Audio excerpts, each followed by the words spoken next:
ओम शांति। बाप दादा बोले, मीठे बच्चे, तुम्हें ऐसा बाप मिला है जो बाप, टीचर, सतगुरु तीनों ही एक है। इसलिए अब भटकना छोड़ सच्ची सच्ची कमाई में लग जा।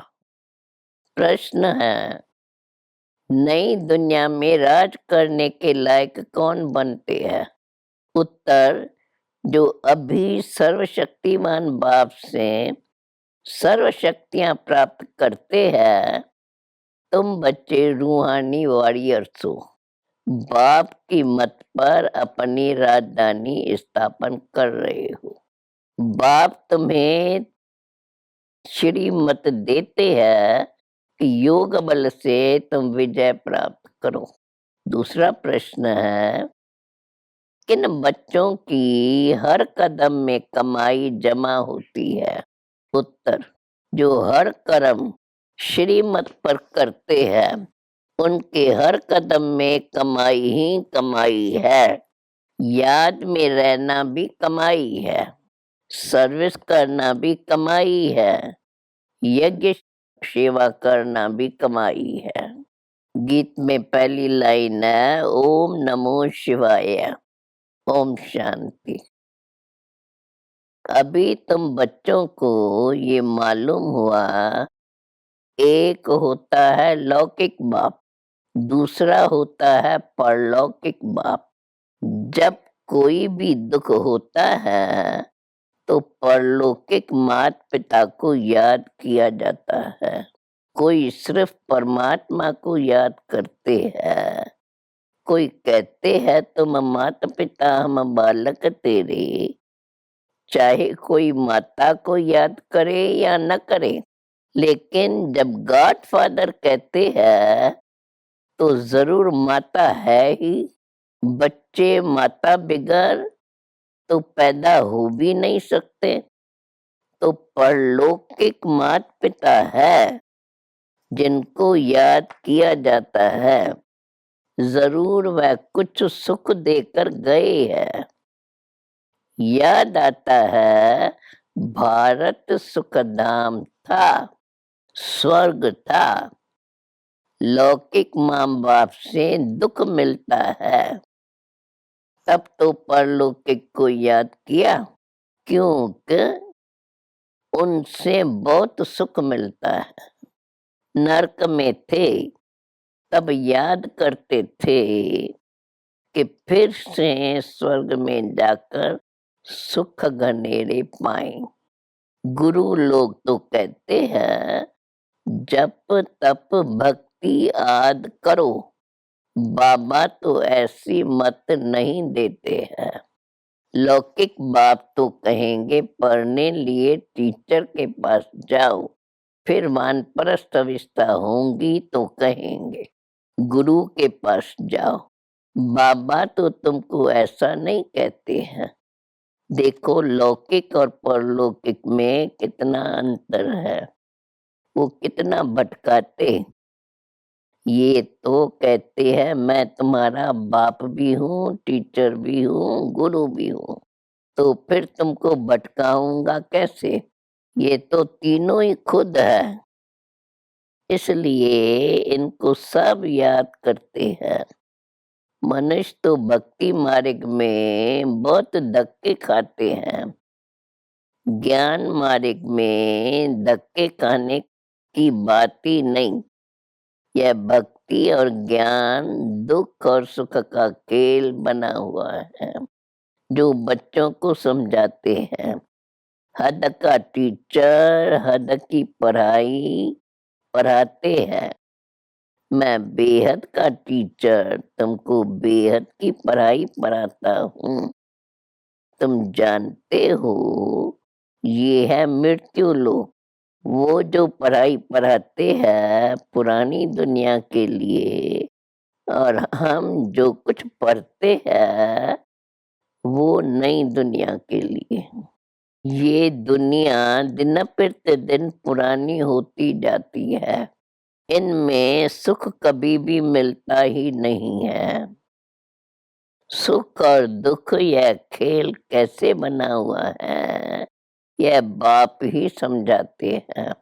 बाप आत्माओं से बात करते हैं कि बच्चे तुम ही सुख में थे।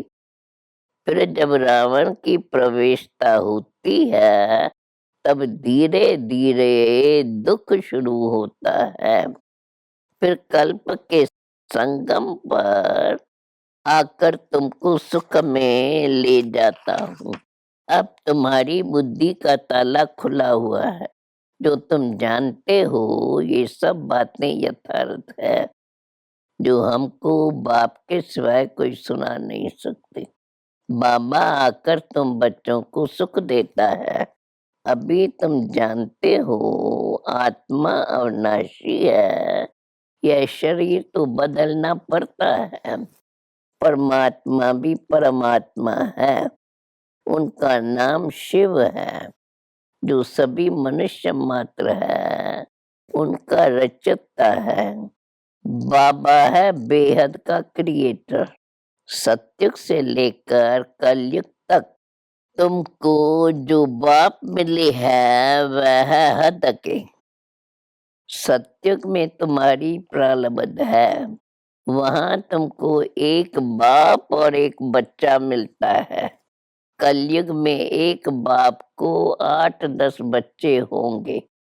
प्रजापिता ब्रह्मा को देखो कितने ढेर बच्चे हैं, परंतु वो है मुख वंशावली।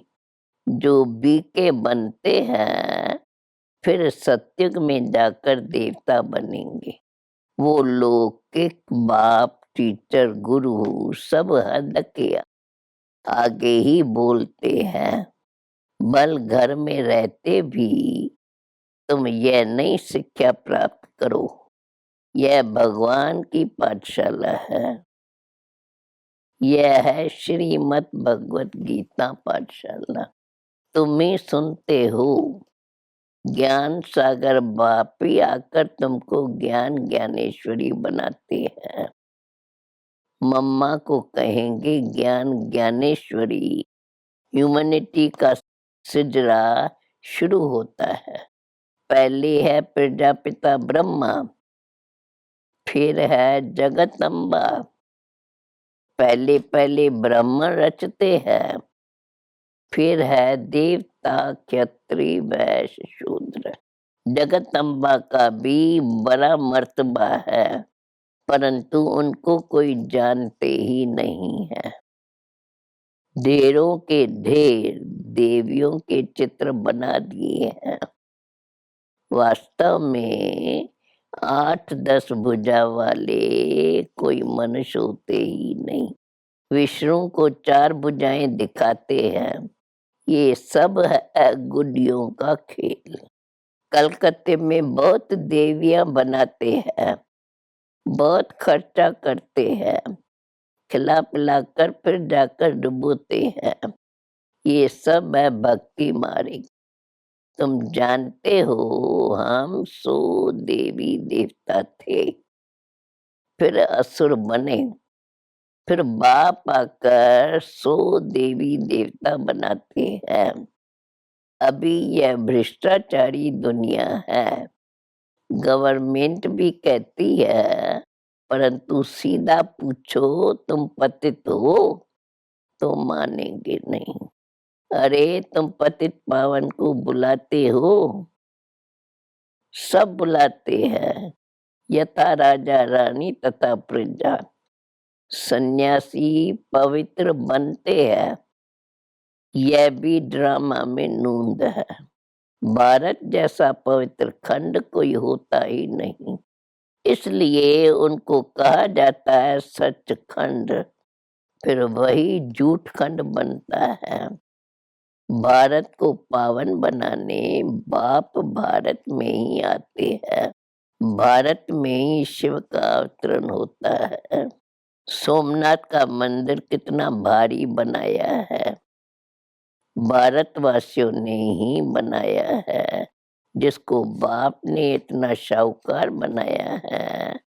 बाप तो यहाँ पतित दुनिया और पतित शरीर में आते हैं। पावन बनाने लिए कई बच्चे पहचानते ही नहीं है, क्योंकि साधारण है। फिर भक्ति मार्ग में तुम्हारे पास पैसे बहुत होते हैं, तो हीरे जवाहरों के तुम मंदिर बनाते हो। सत्युग में तो अनगिनत पैसे होते हैं, वहाँ पैसे की गिनती नहीं, बेशुमार धन रहता है। तो बाप जिनको शाहूकार बनाते हैं, वो कितना बड़ा यादगार बनाते हैं। जो पहले लक्ष्मी नारायण थे, वही 84 जन्म भोगते हैं। नंबर 1 में वो गिरते हैं, भगत बनते हैं। तो जिसने बनाया उसका ही यादगार बनाते हैं।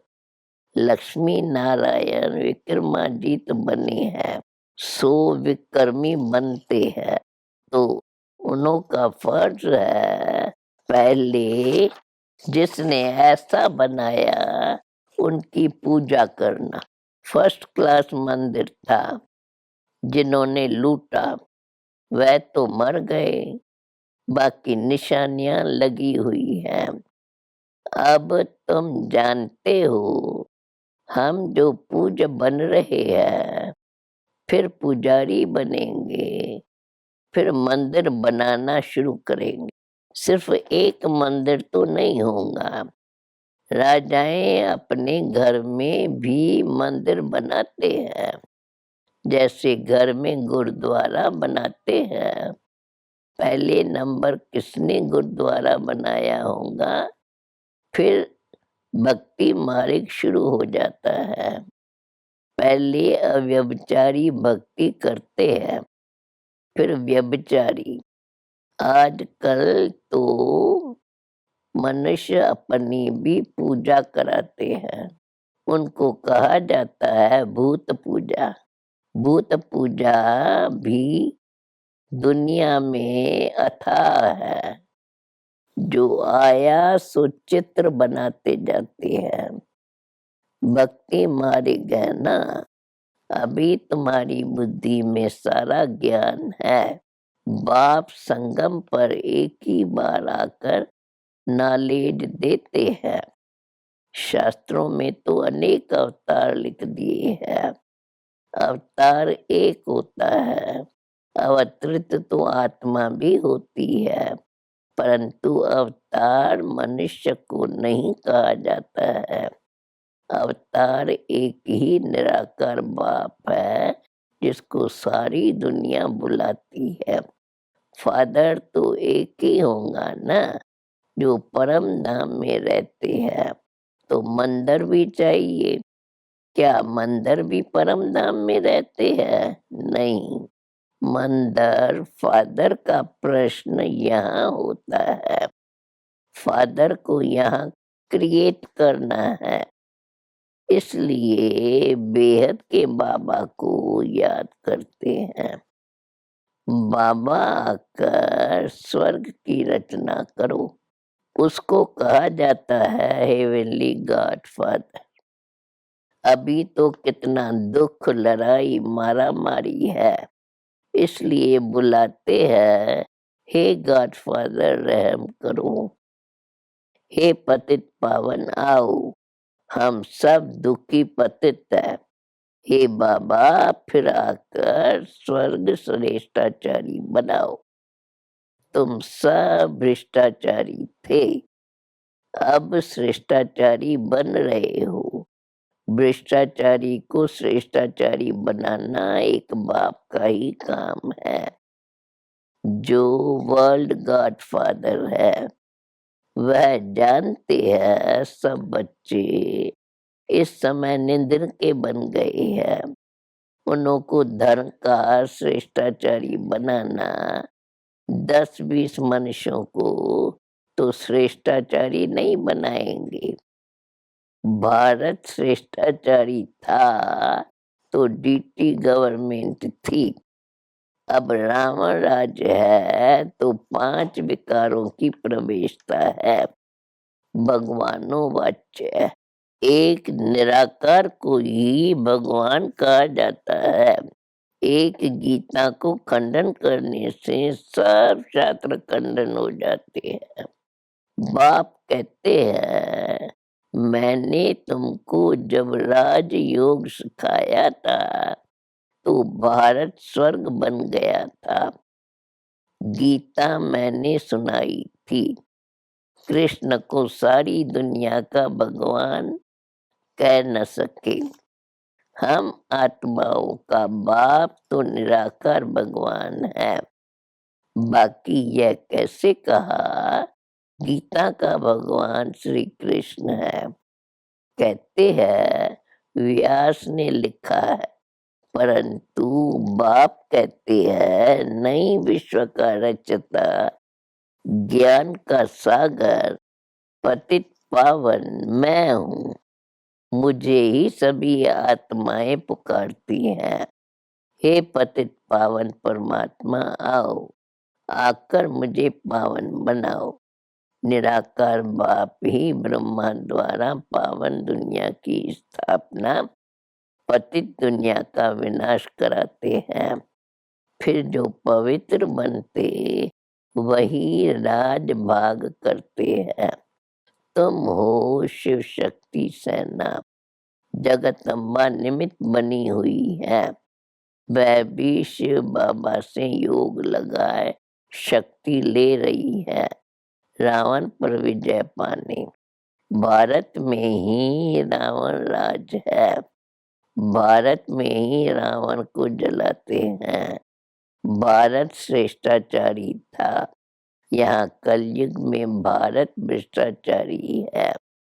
यही खेल है, भ्रष्टाचारी से श्रेष्ठाचारी और श्रेष्ठाचारी से भ्रष्टाचारी। ये चक्कर कैसे फिरता है, यह बड़ी समझने की बातें हैं। तुम बच्चे जानते हो, हम सब कुछ करते हुए भारत को स्वर्ग बना रहे हैं। बाप की श्रीमत पर तुम हो रूहानी वॉरियर, योग बल वाले। तुम हो सर्वशक्तिमान बाप की मत पर, और कोई विश्व पर जीत पा न सके। ड्रामा में उनका पार्ट ही नहीं है। वर्ल्ड पर राज करने का कितनी बड़े से बड़ी साधारण बातें हैं। प्रदर्शनी से अभी तक इतना समझते नहीं है, तो भी प्रजा निकलती रहती है। अच्छा, मीठे मीठे सिकिलदे बच्चों प्रेत, मात पिता बाप दादा का याद प्यार और गुड मॉर्निंग। रूहानी बाप की रूहानी बच्चों को नमस्ते। अवधारणा के लिए मुख्य सार, हर कर्म श्रीमत पर करना है। याद में रहकर यज्ञ सेवा कर अपनी कमाई जमा करनी है। भटकना छोड़ भविष्य नई दुनिया के लिए पढ़ाई पढ़नी है। ज्ञान को धारण कर ज्ञान ज्ञानेश्वर ज्ञान ज्ञानेश्वरी बनना है। अभी वरदान है, अमृत वेले अपने मस्तक पर विजय का तिलक लगाने वाले स्वराज्य अधिकारी सो विश्व राज्य अधिकारी भव। रोज अमृत वेले अपने मस्तक पर विजय का तिलक अर्थात स्मृति का तिलक लगाओ। भक्ति के तिलक है। कभी कोई शुभ कार्य में सफलता प्राप्त करने जाते हैं तो जाने के पहले तिलक देते हैं। आप सबको भी बाप के साथ का सुहाग है, इसलिए अविनाशी तिलक है। अभी स्वराज के तिलकधारी बनो तो भविष्य में विश्व के राज्य का तिलक मिल जाएगा। स्लोगन: ज्ञान, गुण और शक्तियों का दान करना ही महादान है। अनमोल ज्ञान रतन, दादियों की पुरानी डायरी से, जिससे कोई दैवी वत्स समझता है कि मैं तन मन धन सहित यज्ञ में स्वाहा अर्थात अर्पण हो चुका, उस समय अर्पण हुए वत्स में कुछ भी अपनापन नहीं रहता है, सब यज्ञ की सर्विस में आ जाता है। उसमें भी तन और मन तो नजदीक रहता है, धन फिर भी अलग है। तो तन मन को यज्ञ की सर्विस में लगाना है, शुद्ध सेवा है। यदि कहता है तन मन धन यज्ञ में अर्थात ईश्वर प्रीत है, तो फिर अपने लिए कुछ भी रह नहीं सकता और मन कोई भी माया के अशुद्ध संकल्प तरफ दौड़ नहीं सकता, क्योंकि ईश्वर को अर्पण किया तो ईश्वर है शुद्ध, शांत। वह मन रूपी घोड़े को कोई भी अशुद्ध संकल्प तरफ न दौड़ाकर अपने वश में करता है। यदि माया के हाथ में देता है तो माया वैरायटी होने के कारण भिन्न भिन्न प्रकार की अंगूरी लगाती है, फिर अनेक प्रकार के विकल्प आकर मन पर चढ़ाई करते हैं। तो उनको समझना चाहिए कि क्या अभी भी मेरे में कुछ अपनापन रहा हुआ है, क्योंकि यदि यज्ञ प्रत स्वा हुआ तो फिर पवित्र हो गया, फिर यज्ञ की सर्विस बगैर कोई भी तरफ तन मन वर्क कर नहीं सकता।